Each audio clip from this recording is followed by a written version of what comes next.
अस्सलामुअलैकुम वरहमतुल्लाहि वबरकातुहू। दोस्तों, उम्मीद करता हूँ कि आप खैर हैरियत से होंगे। दोस्तों, ये आप देख सकते हैं कि हम प्लास्टिक काट रहे हैं और ये कौन सा प्लास्टिक है और किस वजह से ये काट रहे हैं। तो ये वीडियो लास्ट तक देखते रहिए।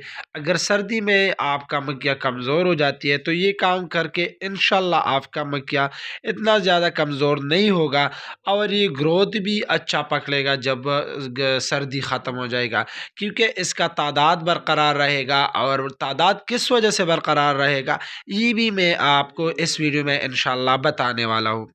तो दोस्तों, ये आप देख सकते हैं कि हमने एक सुपर नीचे डाला है और हर एक बांस के लिए एक शाफर काट रहे हैं। और शाफर आप देख सकते हैं कि ये साइडों से थोड़ा लंबा काट रहे हैं।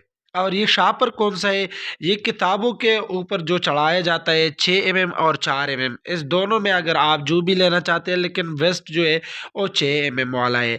और ये सारा इस तरीके से काट ले। और मैं आपको बता दूं कि इससे आपका मक्खियाँ क्यों तादाद कम नहीं करेगा, क्योंकि मक्खियाँ अगर आप सारा बाक्स इसी तरह रखते तो ये टेम्परेचर बनाने के लिए सारी रात या सारी दिन जो है ये अपने पर को हिलाता है और अपना टेम्परेचर बरकरार रखता है। जब ये शापर लगाओ तो इसको टेम्परेचर बरकरार रखने के लिए इतना मेहनत नहीं करना पड़ता है। तो इस वजह से आपके मक्खियों का ज़िंदगी और उसका मशक्क़त थोड़ा कम हो जाता है। तो इस वजह से वो और काम की तरफ ज़्यादा माइल होते हैं और ज़्यादा तादाद से बाहर निकल जाते पोलन वगैरह लाने के लिए। ये आप देख सकते हैं कि हमने वो सारे काटे और ये देख सकते हैं कि हम अपने बक्सों पर लगाते हैं।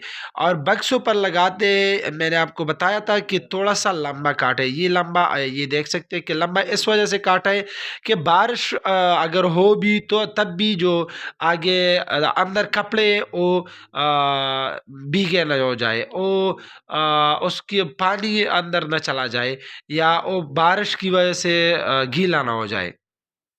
तो ये आप देख सकते हैं कि इंशाल्लाह इस सारे फार्म पर हम शाफर लगाएंगे। और हमने सारे फार्म पर शाफर लगाए और बहुत अच्छा काम है। हम पहले सारे बाग्स को छुपा लेते थे शाफर में, लेकिन उसमें फिर मक्खियाँ फंस जाती थी, तो उसकी वजह से हमने फिर ये शाफर इस्तेमाल किया। और ये अल्हम्दुलिल्लाह अल्हम्दुलिल्लाह बहुत अच्छा काम कर रहे हैं, बहुत अच्छा रिज़ल्ट है। तो इसलिए मैंने सोचा कि आप लोगों को भी ये बता दूँ और आप लोगों को भी मशवरा दूँ कि ये शाफर इस्तेमाल करें, ये आपके लिए बहुत फ़ायदा देगा। तो दोस्तों, उम्मीद करता हूँ कि आपको ये वीडियो पसंद आया होगा। अगर पसंद आया तो अपने दोस्तों के साथ लाज़मी शेयर करें। फिर मिलेंगे इंशाल्लाह एक नई वीडियो के साथ, तब तक के लिए अल्लाह हाफ़िज़।